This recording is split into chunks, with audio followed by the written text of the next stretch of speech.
Give me the card of the week, Trevor. Keeping it light, you've taken away all the time from the card of the week. No, and I had a twofer this week. We'll do your twofer. All right. We're going to go over by a few minutes. Oh, well. So we have Magic Card of the Week. This is a fantastic one in many formats, which is why I did the twofer, because the other one is less known. But I was looking at Pauper decks to play. And I know this one is good in other formats. And lo and behold, it has been downshifted to common at some point. I think fairly recently. So it's even legal in Pauper. So this is Dread Return. It's Dread Return. 2 blacks, a 4-mana sorcery, but you're never paying the 4 mana. Oh, okay. It's just a reanimation effect. It's return target creature card from your graveyard to play. Oh, cool. 4 mana and black, sorcery speed, cool. Sure. Flashback.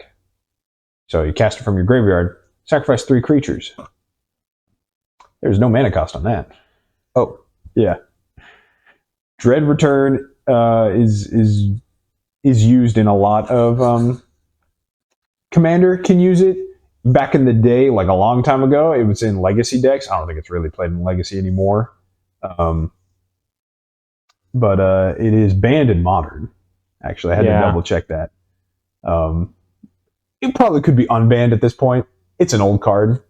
But the fact that you can reanimate a giant thing in your graveyard for the low price of sacrificing 3 small things.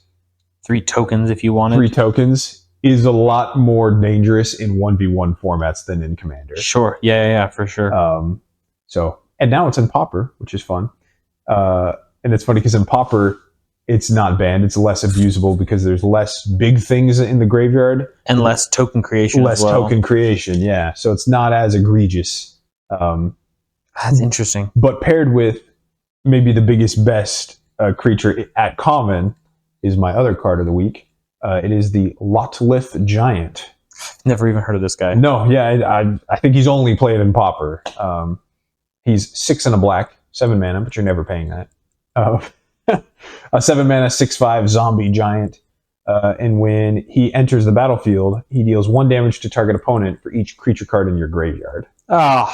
That combo is brutal. Yeah, so in Pauper, there's decks where you fill your graveyard and then you Dread Return, you reanimate this guy from the graveyard, and I have 20 creatures in the graveyard, so I dome you for 20 damage for free.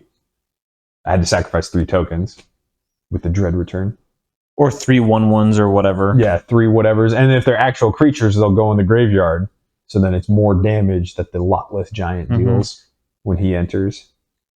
So pretty neat, pretty nifty. That is like the biggest, baddest thing at common that you can reanimate. The scariest like combo potential with reanimation decks in the format. So I don't think Lotlith Giant really has a place in other formats, but Dread Return certainly does. Yeah. That reanimation style. So yeah, that's really cool, actually. I wanted to share that. It's pretty fun. I was looking at some of the deck lists, and they all run slightly different variants. A lot of them run Dredge, which is one of my favorite mechanics from Magic the Gathering.